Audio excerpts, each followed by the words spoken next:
오늘 함께 나누실 말씀은 사도행전 1장 1절에서 3절입니다. 사도행전 1장 1절에서 3절입니다. 봉독해 드리겠습니다. 데오빌로여, 내가 먼저 쓴 글에는 물은 예수께서 행하시며 가르치시기를 시작하신부터 그가 택하신 사도들에게 성령으로 명하시고 승천하신 날까지의 일을 기록하였노라. 그가 고난 받으신 후에 또한 그들과 확실한 많은 증거로 친히 살아계심을 나타내사 40일 동안 그들에게 보이시며 하나님 나라의 일을 말씀하시니라. 아멘. 잠시 기도하겠습니다.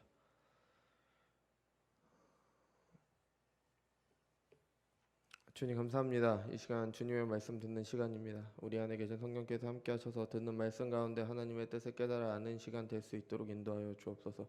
이 예배 가운데 하나님을 아는 지식이 더욱더 자라갈 수 있도록 인도하여 주시고 그 지식이 우리의 마음 가운데 심겨져서 많은 열매를 맺는 그런 귀한 말씀이 될 수 있도록 인도하여 주옵소서. 감사드리며 사랑이 많으신 예수님의 이름으로 기도드렸습니다. 우리는 지난주까지 가정에 대해서 같이 살펴봤습니다. 그래서 가정에 대한 하나님의 계시를 살피고 준비하면서 제가 더욱 확신할 수 있었던 것은 하나님께서는 그의 자녀들, 그러니까 신자들을 부르신 목적이 있다는 겁니다. 이 세상의 모든 것을 창조하신 하나님께서는 모든 것에 대한 하나님의 뜻을 가지고 계십니다. 계시로 알려진 것도 있고요. 아니면은 계시에 비춰서 어떤 드러나는 현상을 계시에 비춰서 합리적으로 추측해서 하나님의 뜻을 그렇게 생각해 볼 수도 있습니다. 근데 계시로 알려진 것은 확실한 거니까 그냥 두면 되는데 우리가 추측한 거는 너무 확신해서는 안 되지만 그래도 어느 정도 생각은 해볼 수 있습니다. 그런 하나님께서 사람을 그냥 창조하셨을 리가 없습니다. 모든 것의 뜻을 가지신 하나님께서요.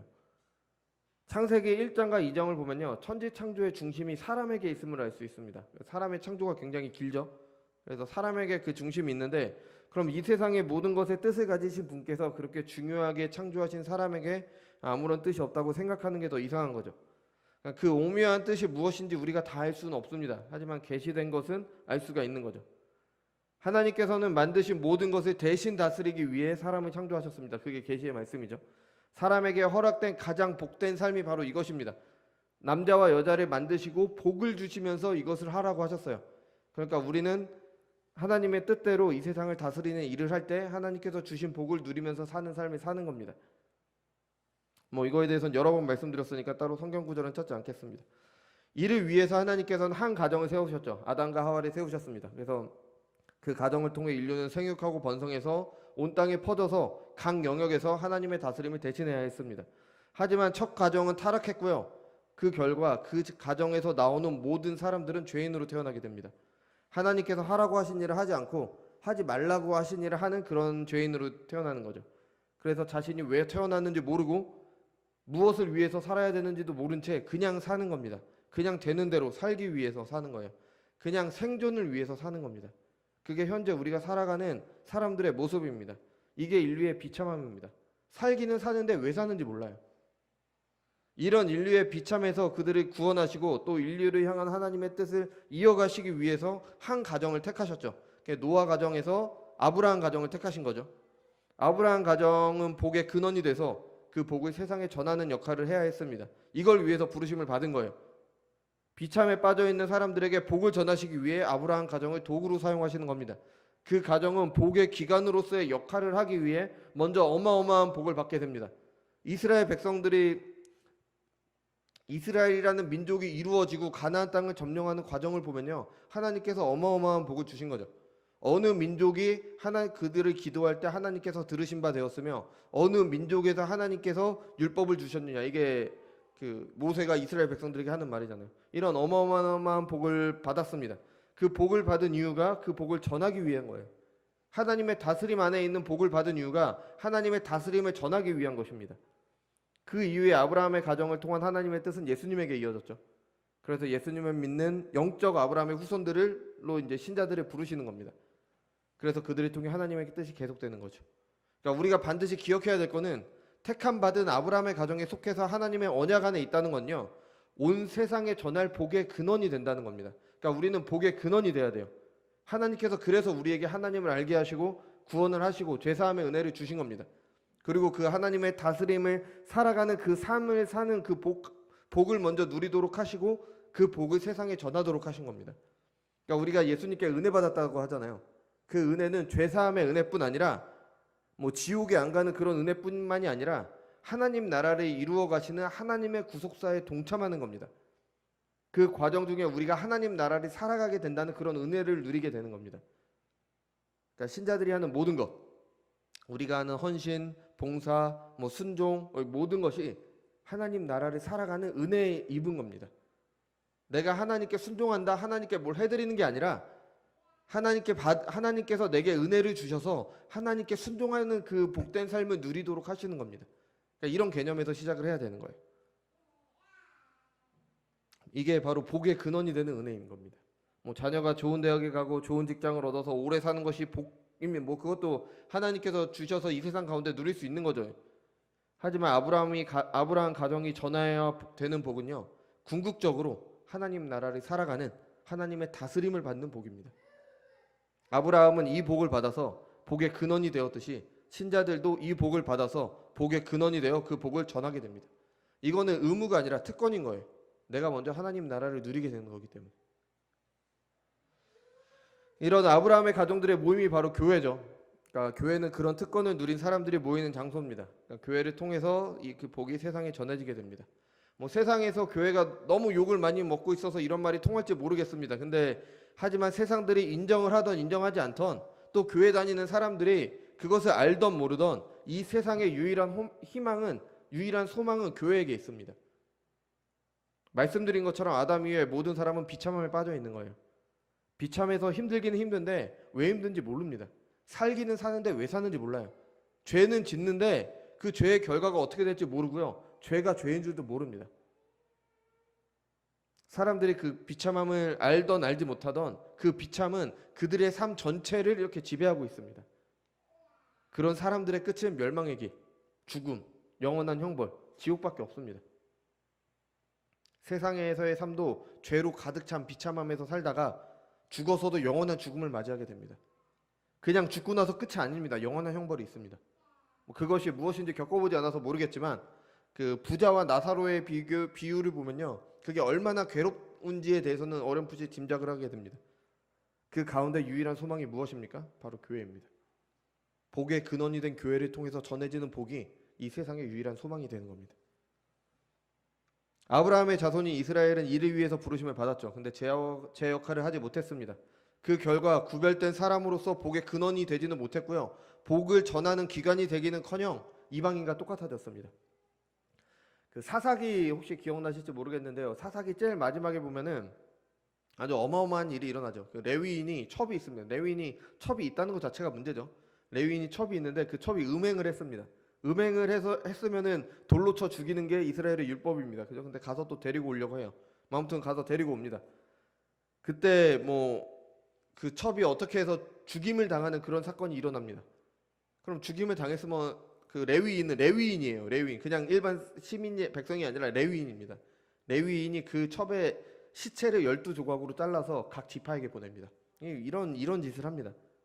뭐 아무튼 그렇게 있어서 이제 이스라엘 지파가 그 일 때문에 그 일을 벌였던 기브아라는 지역과 그 사람들을 보호하던 그 12지파 중 하나 베냐민 지파죠. 이렇게 나머지 지파들이 이렇게 전쟁을 하려고 합니다. 근데 싸우려고 모였을 때 이스라엘이 하나님께 묻습니다. 이스라엘 자손이 일어나 베델에 올라가서 하나님께 여쭈어 이르되 우리 중에 누가 먼저 올라가서 베냐민 자손과 싸우리까 하니 여호와께서 말씀하시되 유다가 먼저 갈지니라 하시니라.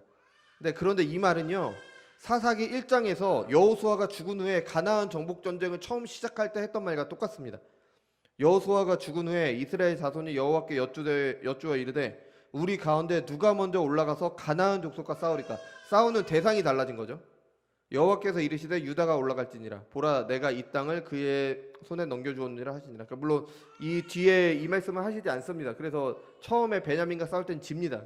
근데 여기서 말하고 싶은 건 뭐냐면은 이스라엘의 전쟁의 대상은 이방인이어야 됐습니다. 근데 이스라엘의 전쟁의 대상이 동족이 된 거예요. 왜? 동족이 이방인과 똑같아졌기 때문에. 이거는 이스라엘의 비참함을 보여주는 겁니다. 하나님의 구별된 백성들이라는 사람들이 이방인과 똑같아진 이스라엘의 현재의 모습을 보여주는 거예요. 이스라엘이 제 역할을 하지 못하면서 그렇게 못하니까 하나님의 복이 세상에 전해질 수가 없습니다.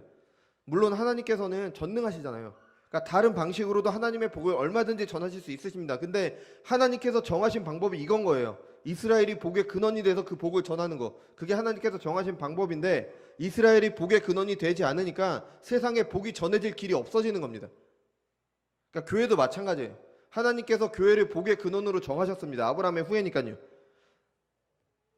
그 복을 전하는 일을 교회가 하지 않으면 세상이 그 복을 받을 길이 없는 겁니다. 하나님의 다스림을 받는 그 영광스러운 길, 그 영원한 생명을 누릴 길이 세상에는 없는 겁니다. 그러니까 뭐 전에도 말씀드렸듯이 세상이 교회한테 너네 왜 그러냐? 너네 왜 교회답지 못하냐?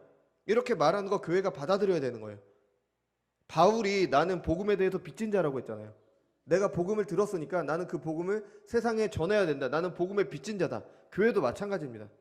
우리가 예수님을 믿고 하나님 나라를 누리면서 살아가는 건 하나님 나라를 불신자들에 대해서 빚진 겁니다. 우리는 그 복의 근원의 역할을 해야 되는 거예요. 그 일을 하지 못한다고 세상이 우리를 비난할 때 그 비난은 정당한 겁니다. 하나님께서 우리를 비난하시 책망하시는 걸로 듣고 우리는 고쳐가야 되는 거죠. 물론 세상은 몰라요. 세상이 뭐 교회가 복의 근원이 돼서 뭐를 해야 된다는 거 이런 거 잘 모릅니다. 그래도 그들이 하는 그런 책망을 통해서 하나님께서 우리를 책망하는 겁니다. 내가 너에게 복을 주어서 복의 근원으로 삼았는데 왜 복의 기관으로서의 역할을 하지 못하느냐. 그러니까 이런 식으로 우리는 그들의 비난을 받아들여야 됩니다. 그러니까 죄의 비참함에서 벗어나 하나님의 다스림 안에서 사는 복을 세상에 전해야 되는 거죠. 이게 하나님께서 모든 신자들에게 주신 복이고요. 그 복의 근원이 된 자들이 해야 될 일인 겁니다. 이게 하나님께서 우리를 창조하시고 부르신 이유가 바로 이것 때문인 거예요. 교회에 이런저런 문제들이 있고 교회가 타락했다, 뭐 세상이 죄로 가득하다 이런 말은 우리 시대에만 있었던 말이 아닙니다. 이런 말은 초대교회 때부터 계속 있었어요. 오죽했으면 종교개혁도 일어났잖아요. 그죠? 이게 뭐 우리 시대만 우리는 우리 시대를 살아가니까 이 시대가 가장 타락한 것 같은데 원래 그랬습니다. 계속 그래 왔어요. 우리가 뭐 지금 사랑의 원자탄 그 여전도에서 읽고 있는데 그걸 보면은 일제 시대는 일제 시대 나름대로 어려움이 있었고요. 해방 후에는 뭐 남북이 나뉘면서 그 나름대로의 또 어려움이 있었습니다. 이런 어려움들이 계속 있었던 거예요. 그러니까 교회의 문제나 타락을 말한다면 교회가 제 역할을 하지 못하는 것을 안타까워하고 있다면 제 역할을 하도록 하기 위해 무엇을 해야 되는지를 생각을 해야 되는 거죠. 그냥 막연하게 그냥 비난할 것이 아니라 그냥 내 생각에서 나오는 것이 아니라 하나님의 말씀에서 나오는 교회가 무엇이고 교회가 어떤 역할을 해야 되고 그것을 봐야 되는 겁니다. 그것이 바로 사도행전의 기록인 거예요. 교회가 어떻게 시작이 되었고 어떤 곳이었고 어떻게 이루어져 갔는지. 앞으로 우리는 이제 사도행전을 처음부터 볼 것입니다. 근데 이를 통해서 교회가 어떻게 시작되었으며 어떻게 퍼져갔는지 또 그것의 의미가 무엇인지를 이제 그걸 통해서 우리는 교회의 하나잖아요. 우리는 교회의 지체 중 하나입니다. 그런 우리가 어떤 존재들이고 무엇을 해야 되는지에 대한 하나님의 가르침을 살필 것입니다. 뭐 이를 살피는 데는 저 개인적인 욕심과 지금 우리 교회의 필요에도 부합하기도 합니다. 뭐 우리 교회 주변은 많이 변했죠. 또 교회도 이런저런 방식으로 전도를 하려고 하고 또 새로운 여러 가지 것들을 시작하려고 합니다. 그러니까 이러한 시기에 교회가 무엇인지 뭐 어떠해야 되는지를 살핌으로 여러 변화 가운데서도 주께서 피로 값주고 사신 교회로 세워져 가야 되는 겁니다. 사도행전을 또 성령행전이라고도 하잖아요. 근데 저 개인적으로는 뭐 성령행전이 완전히 틀린 말은 아니지만 사도행전은 총 4부분으로 나뉩니다. 그 4부분의 끝에 다 이런 말이 있어요. 하나님의 말씀이 흥왕하더라. 그러니까 앞으로 보겠지만 또 이 사도행전 전체의 구조가 예수님께서 하신 말씀 예루살렘과 온 유대와 사마리아와 땅끝까지 이르러서 복음이 전해지는 과정입니다. 그래서 복음을 통해 하나님 나라가 이루어져 가는 것을 보여준다고, 물론 그 가운데 성령께서 일하시지만 이렇게 하나님 나라가 이루어져 가는 것을 보여준다고 보는 편이 더 좋다고 생각합니다. 그래서 이런 사도행전을 배우면서 우리 교회를 통해서 하나님 나라가 점점 이루어져 갔으면 좋겠고요. 그리고 그것이 눈에 보이는 교회의 성장으로 드러나기를 바라는 마음에서 사도행전을 이제 함께 살펴보려고 합니다. 뭐 다 아시겠지만 이 사도행전은요, 누가복음을 쓴 누가가 기록한 책입니다. 그러니까 바울의 전도를 기록한 부분에서 뭐 이런 부분이 나와요. 우리가 했다, 우리가 뭐뭐해서 했다, 우리가 어디로 갔다 이런 말이 나오기 때문에 바울과 함께 전도했던 누군가가 이 사도행전을 썼다. 근데 그 누가도 같이 했기 때문에 이거 누가라고 보는 것이 정당합니다. 그래서 누가가 데오빌로를 부르면서 먼저 쓴 글이라고 얘기를 하죠. 그거는 누가복음을 말하는 겁니다. 그러니까 누가복음 1장 1절에서 3절에서도 비슷한 내용이 나와요. 우리 중에 이루어진 사실에 대하여 처음부터 목격자와 말씀에 일꾼된 자들이 전하여 준 그대로 내력을 저술하려고 붓을 든 사람이 많은지라 그 모든 일을 근원부터 자세히 미루어 살핀 나도 데오빌로 각하에게 차례로 써 보내는 것이 좋을 줄 알았노니 이는 각하가 알고 있는 바를 더 확실하게 하려 함이노라. 아멘. 그러니까 누가가 똑같이 이제 데오빌로에게 보내는 첫 번째 글, 그게 누가복음이었고 두 번째 글이 바로 이 사도행전인 겁니다. 그래서 이거는 따로 쓴 책이 아니라 그냥 한 권의 책을 두 부분으로 나눠서 쓴 거예요. 그래서 이 둘을 합쳐서 누가행전이라고도 그렇게 보통 부릅니다. 그러니까 누가복음 1장에서 나온 기록의 목적이 이제 사도행전에서도 계속 이어지는 거죠. 이미 예수님을 믿는 기독교에 대해서 많은 사람들이 글을 썼습니다. 근데 누가는 그 중에서도 특별히 자세히 모든 일을 살펴서 이제 차례대로 기록을 했어요. 그러니까 역사를 기록하듯이 기록을 했습니다. 누가는 의사였습니다. 그래서 교육 수준이 높았어요. 그래서 그가 사용하는 헬라어도 굉장히 수준이 높다고 합니다. 제가 그 정도까지 볼 헬라어 소양이 없어서 저는 잘 모르겠지만 학자들이 일반적으로 이야기를 합니다. 누가복음의 헬라어가 굉장히 수준이 높다. 그러니까 바울도 마찬가지죠. 근데 베드로의 글은 약간 그런 학자적인 그런 문체가 아니라 그냥 일반 사람들이 쓰는 문체다. 그렇게 약간 이렇게 구분이 좀 있습니다. 어쨌든 다 하나님의 계시입니다. 뭐가 더 좋고 나쁘고의 문제는 아니에요. 그러니까 누가는 많은 노력으로 모은 자료들과 자신의 경험을 잘 살펴서 기록한 것이 바로 이 누가행전인 거죠. 그래서 누가복음에는 다른 복음서에서 나오지 않는 그런 이야기들, 예수님께서 나시기 전에 세례 요한이 어머니가 어땠고 그런 과정들 있잖아요. 엘리사벳과 요한의 이야기 그런 것들 나오잖아요. 그죠? 이런 내용들이 들어가 있습니다. 이 책을 받는 데오빌로라고 되어 있는데 이 데오빌로의 헬라어 뜻은요. 하나님을 사랑하는 자 아니면 하나님께 사랑받는 자, 이 두 가지 모두 다 번역될 수 있습니다. 그래서 데오빌로를 하나님을 사랑하는 일반 성도들을 부르는 칭호다라고 말해서 그냥 어느 특정한 사람이 대상이 아니라 모든 신자들의 대상이라고도 합니다. 근데 그거는 아닌 것 같습니다. 왜냐하면 우리가 읽어본 누가복음의 첫 부분처럼 데오빌로를 각하라고 부르기 때문에 각하는 어떤 고위층에 대한 칭호잖아요. 그죠? 그래서 특정한 사람을 대상으로 한 거다 그렇게 보통 봅니다. 아마 로마의 고위 관료가 아닐까. 근데 데오빌로도 이름이라기보다는 그 사람의 신분을 숨기기 위해서 당시 로마에서 믿으면 안 됐으니까 그래서 가명을 썼을 수도 있을 거다 그렇게 생각을 합니다. 그래서 기독교에 대해서 잘 알고 싶었던 사람이 누가에게 물어봤을 것이고 그 사람을 위해서 기록한 것이 바로 누가행전입니다. 그러니까 누가는 의사로서 지성과 학식이 뛰어났고 바울과 동행했으니까 그런 걸 쓰기에 적임자였겠죠. 그럼 데오빌로가 고위 인사라고 생각을 하면 로마의 고위 인사라고 생각을 하면은 그 사람의 눈에는 기독교가 이렇게 비춰졌을 거예요. 별 볼 일 없는 유대 지방, 그것도 시골인 갈릴리에서 한 사람을 따르는 어떤 무리가 생겼죠. 근데 모인 사람을 봐도 별 볼 일이 없습니다. 그냥 무지하고 무식하고 그런 소수의 사람들이 이렇게 모였습니다. 돈이 많은 것도 아니고 권력을 가진 것도 아닙니다. 강력한 무기가 있는 것도 아니고요. 사람들에게 엄청난 인기가 있었는데 그 인기를 이용해서 뭔가 세력을 그렇게 만들지도 않았습니다. 그러다 결국 그들이 따르는 그 한 사람이 죽었습니다. 그렇다면 이제 그건 사라져야 되는데 그렇지 않은 거예요. 나다니엘이 말했던 것처럼 나사렛에서 무슨 선한 것이 날 수 있느냐 이런 생각을 가질 정도로 약간 좀 그래 보이는데 교회가 사라지지 않는 겁니다. 오히려 사도행전 17장 6절에서는요. 기독교에 반대하는 사람들이 기독교에 대해서 천하를 어지럽혔다라고 할 정도로 그만큼 큰 영향력을 미친 겁니다. 같은 유대인들에게도 핍박을 받았죠. 로마 사람들에게도 핍박을 받습니다. 근데 사라지기는커녕 점점 더 퍼집니다. 또 더 나아가서 데오빌로나 누가는 보지 못했지만 나중에 로마 황제가 기독교를 공인하기까지 이르게 되는 거죠. 도대체 어떻게 이런 일이 일어날 수 있을까? 이런 질문을 가졌을 수 있습니다. 그리고 누가가 그 질문에 대해서 두 권의 책으로 대답한 게 바로 누가행전인 겁니다. 그러니까 데오빌로와 같은 사람들, 기독교에 대해서 더 알고 싶은 사람들은 우리 시대에도 있을 수 있습니다. 코로나 때문에 예배가 제한이 됐죠. 그것에 대해 교회는 굉장히 민감하게 반응을 했습니다. 다른 종교에 비해서 교회는 굉장히 민감하게 반응을 했어요. 사람들의 눈으로 볼 때는 예배 좀 안 드리면 어떠냐 이럴 수 있는데 교회는 예민하게 반응을 합니다. 모르는 사람들은 욕을 하겠죠. 도대체 뭐길래? 예배가 얼마나 대단한 거길래? 그냥 쉬면 되지. 뭐 이렇게 대단하냐? 이런 생각을 할 수도 있겠죠. 근데 반대로 보면은 정말 저 사람들이 왜 저렇게 예배를 소중히 할까? 왜 저렇게 중요하게 할까? 도대체 저들이 믿는 바가 무엇인가? 이런 생각을 할 수도 있을 겁니다. 또 신자들의 삶을 보고도 그런 생각을 하겠죠. 이게 가장 바람직한 상황이죠. 어떻게 저 사람은 저렇게 살 수 있지? 어떻게 사람이 자기가 아니라 예수라는 사람을 위해서 살 수 있지? 왜 그렇게 살지?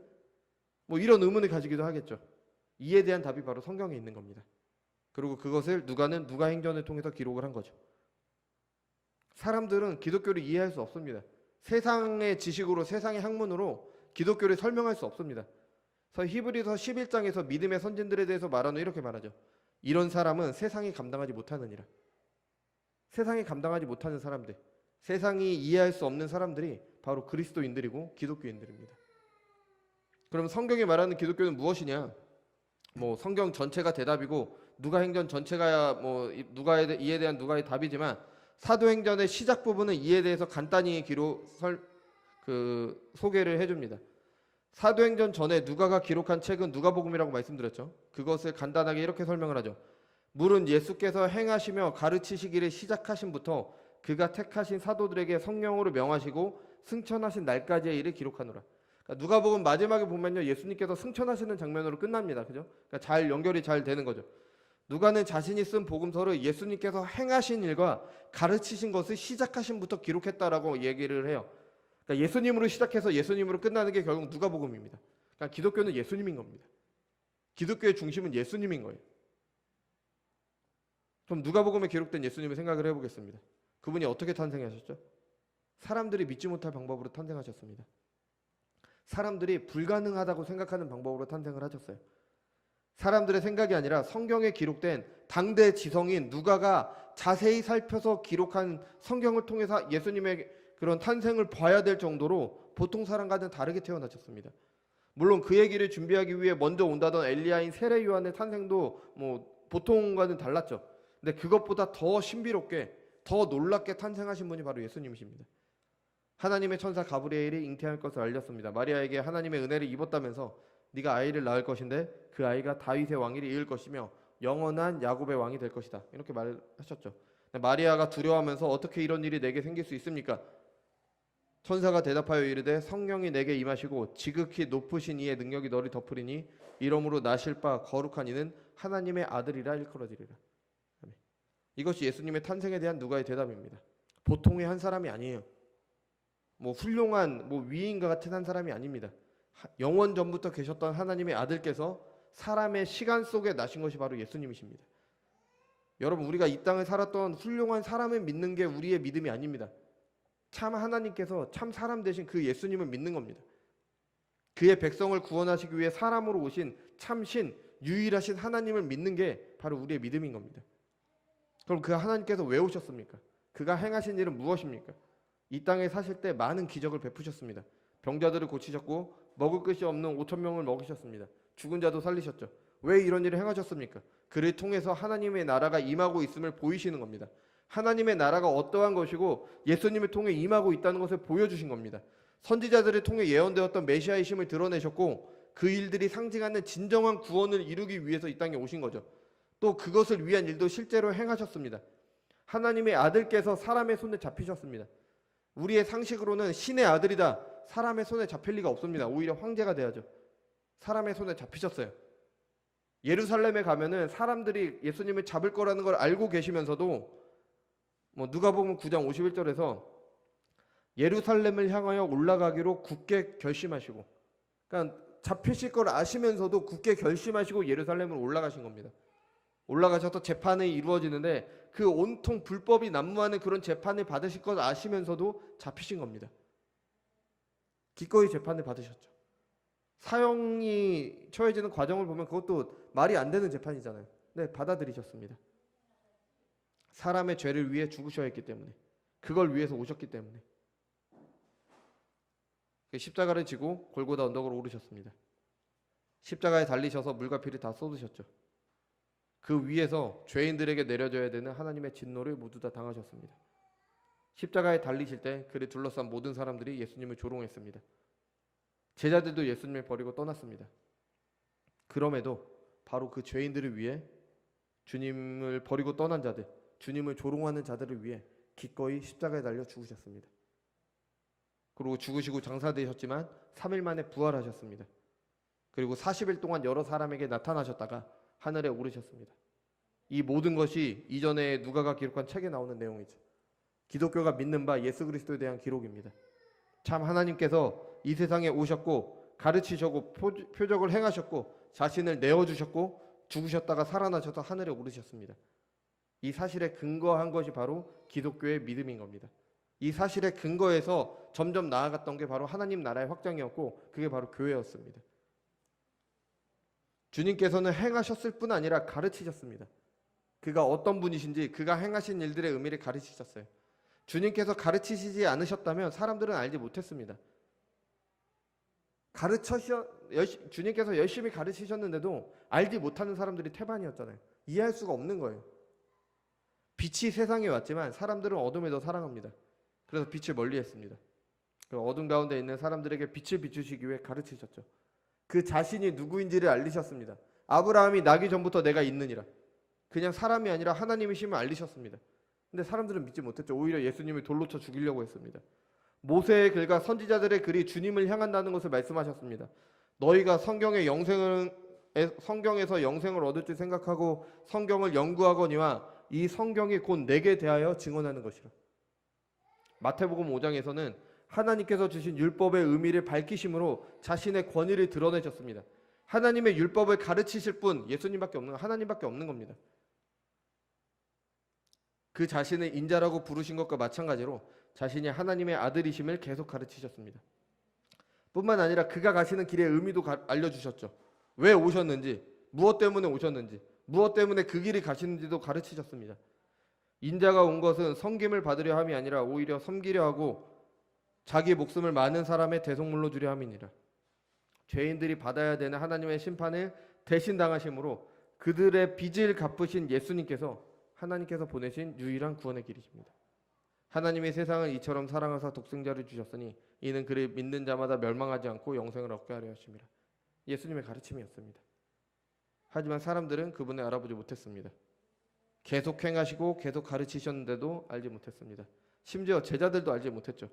예수님께서 죽으시고 부활하신 후에 제자들을 만나셨습니다. 부활하신 주님을 봐도 제자들은 주님을 믿지 못했습니다.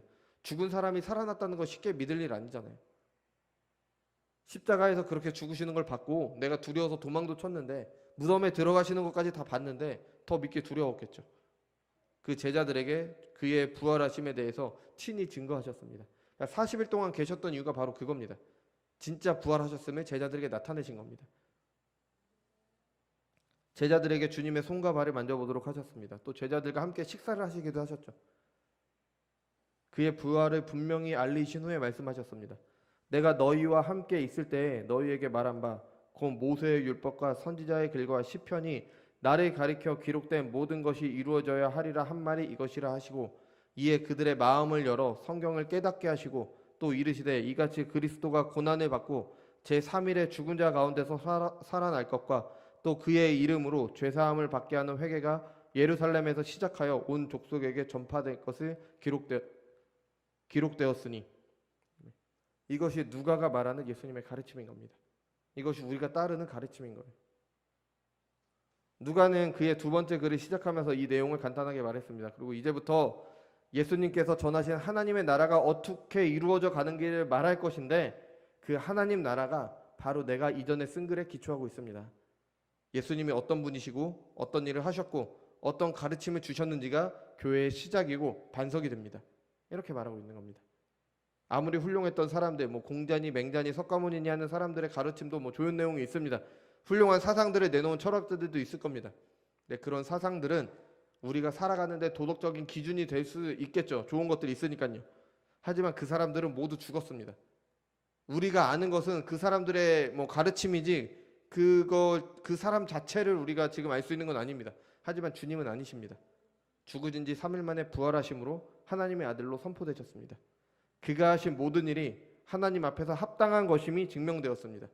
그의 가르침이 거짓말쟁이나 미친 사람의 말이 아니라 사실임이 증명되었습니다. 그가 하신 모든 일이 완전히 이루어졌다는 것이 분명하게 드러났습니다. 그게 바로 부활의 의미인 거예요. 그리고 40일 동안 제자들에게 그 부활의 의미가 확실히 전해졌습니다. 제자들을 만나신 이유가 바로 이것인 거죠. 부활을 확실히 전하고 그 의미, 하나님 나라가 주님의 부활하심을 통해 이 땅에서 본격적으로 이루어지고 있음을 가르치신 겁니다. 그리고 하늘에 오르셨습니다. 사람처럼 죽어 없어지신 것이 아니라 이제부터는 인자가 하나님의 권능의 우편에 앉아 있으리라 하시니, 아멘.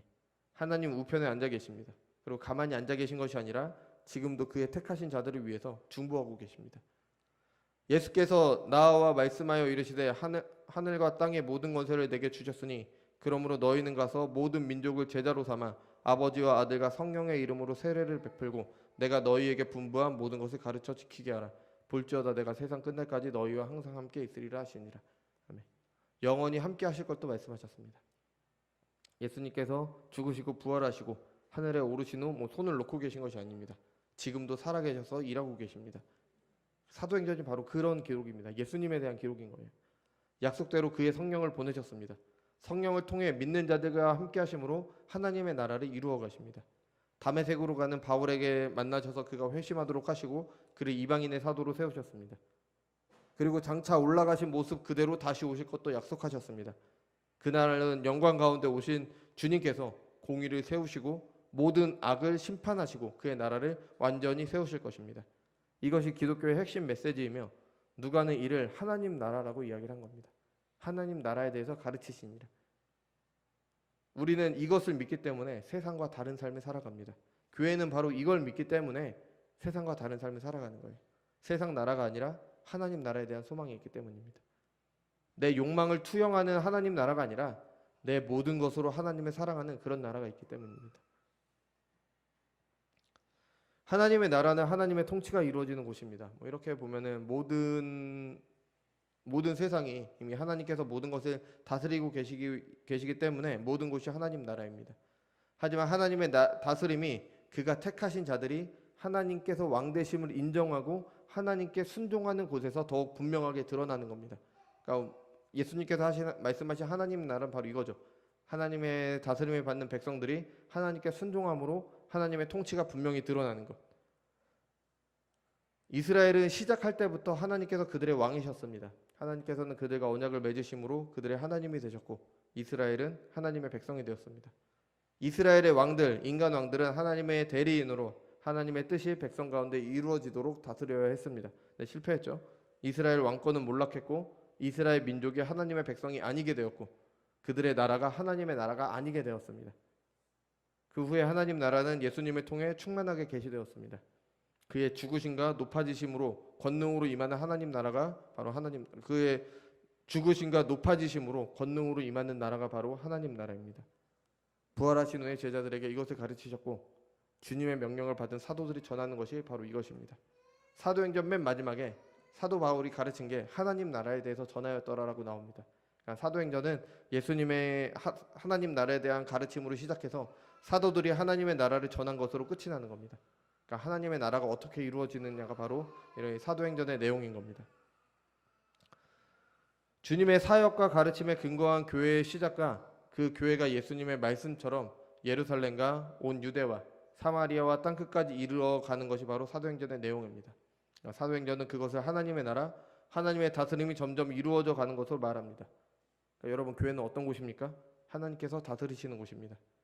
교회의 지체인 성도들 각자의 삶에 하나님의 다스림, 하나님의 통치가 이루어지는 곳이 바로 교회입니다. 그 교회에서 무엇을 해야 됩니까? 주님을 전하는 겁니다. 하나님의 나라를 전하는 거죠. 그가 어떤 분이신지, 어떤 일을 하셨고 어떤 가르침을 베푸셨는지를 전해야 합니다. 지금도 살아계셔서 그의 택하신 자들을 위해 일하시는 분이심을 전해야 되는 거죠.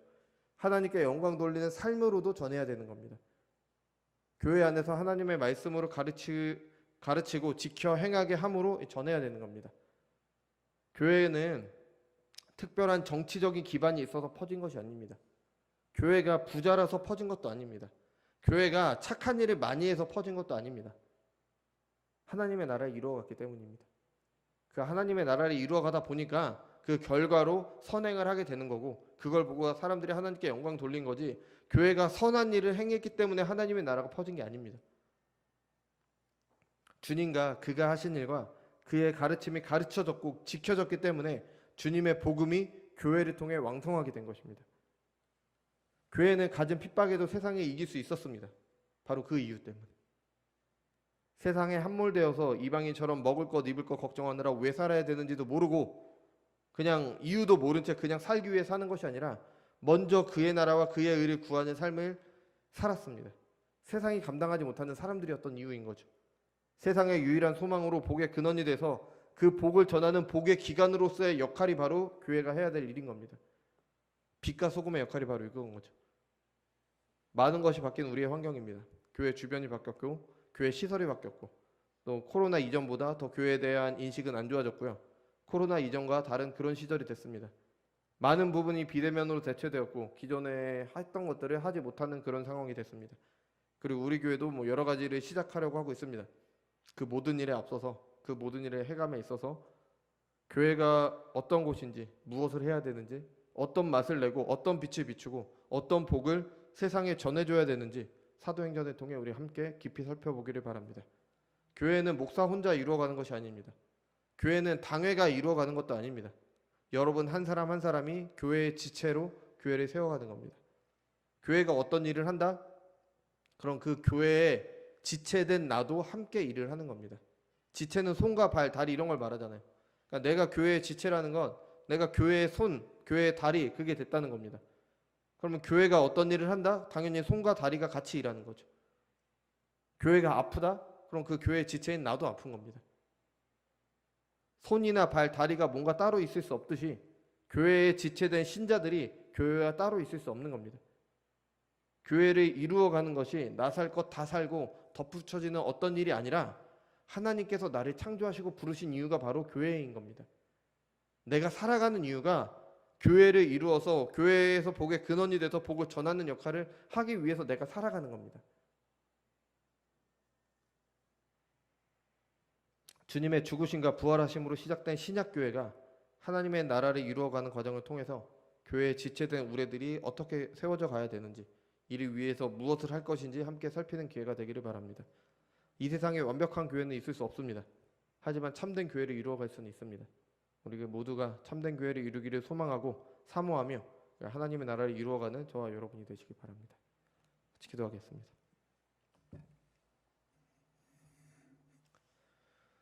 주님 감사합니다. 오늘부터 함께 사도행전을 살펴보려고 합니다. 사도행전은 하나님의 나라가 어떻게 이 세상 가운데 이루어져 갔고 이루어졌는지를 우리에게 보여주는 하나님의 계시입니다. 우리가 사도행전의 살핌을 통해서 그리스도의 죽으심과 부활하심, 승천하심을 통해 시작된 신약교회가 어떤 의미를 가지고 그 교회가 퍼진 것이 어떤 의미고 어떻게 세워져 갔으며 이를 통해서 우리 교회가 어떠해야 되고 어떻게 세워져 가야 되는지에 대해서 함께 살피는 기회가 되기를 소망합니다. 그래서 이 세상의 변화 가운데 세상에 휩쓸려서 세상에 함몰되어서 이방인처럼 살아가는 것이 아니라 어떠한 상황에서도 하나님의 나라로 하나님께서 택하신 백성으로 하나님께서 피로 값주고 사신 교회로 세워져 갈 수 있도록 인도하여 주옵소서. 이 모든 것 위에 하나님의 은혜를 더하심으로 우리가 그런 교회를 이루어가는 참된 복을 누리고 그 복을 전하는 복의 기관으로서의 역할을 할 수 있도록 인도하여 주옵소서. 감사드리며 사랑이 많으신 예수님의 이름으로 기도드렸습니다.